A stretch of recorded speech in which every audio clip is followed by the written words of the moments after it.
Now we're going to discuss the history of research ethics.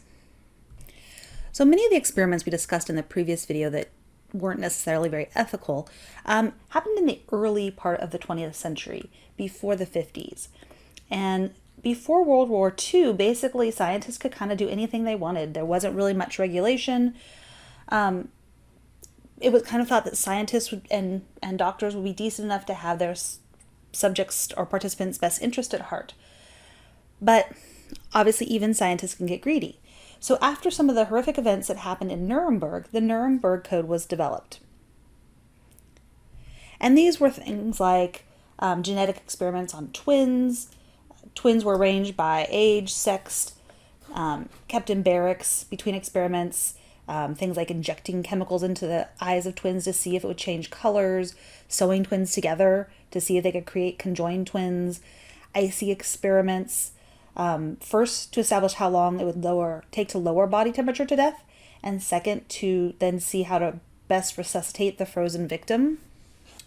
There are also malaria experiments from 1942 to 45 that were conducted in a concentration camp in order to investigate immunization for treatment of malaria. So healthy inmates were exposed to the malaria, and then after contracting the disease, they were treated with various drugs to see if they were effective. And then the list goes on. So, I was actually kind of naive. I kind of thought that this stuff that we see in movies, like in the X-Men, those types of experiments, or other types of movies, that it was just Hollywood. I'm not really much of a history person. And so, teaching this class and learning that some of these horrific experiments were actually done, and I'm just kind of scratching the surface, is, beyond what I could actually fathom. Now, the Nuremberg Code then was developed, and the Nuremberg Code.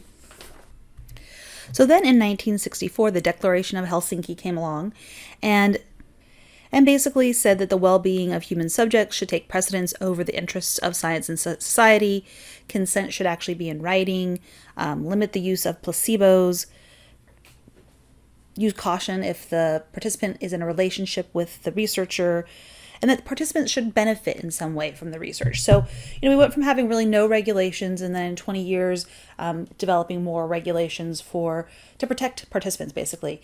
And the Helsinki Declaration was revised a number of times. And then we went through things like in the 60s, the U.S. Surgeon General ordered that federally funded research proposals needed to be reviewed for ethical treatment of subjects, the National Research Act in the 70s, and then the Belmont Report came out in the late 70s. So this is 1979, and it's basically the foundation for protecting human subjects to this day. So we'll discuss 3 principles in the Belmont Report.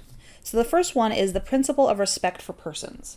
And basically the idea here is that informed consent is required, and you will have to put forth a informed consent for your participants. Yours, of course, because we're doing it online, will be in a Google form, and so it'll be that very first page. You'll ask them, you'll give them a brief description of what they're going to do. Of course, we keep out the purpose and the hypothesis, and we discuss reasons why we do that. You may have, and some people may have to kind of mislead a little bit, and we'll talk a little bit more about how and when that's appropriate. And so that consent is required, and it's something that you'll have to put forth in your experiments. The second is the principle of beneficence.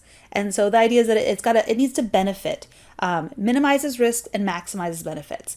So when we say benefits to the participant, that overall the research is going to be carrying forth and forward the field of psychology, or whatever field you're doing that research in, and that again you're minimizing those risks and you're maximizing those benefits. And then the principle of justice as well.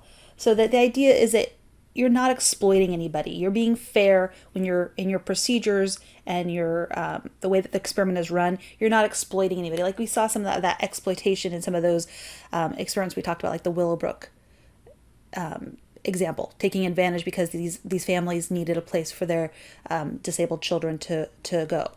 And so again, these 3 principles are kind of the foundation for the Belmont Report.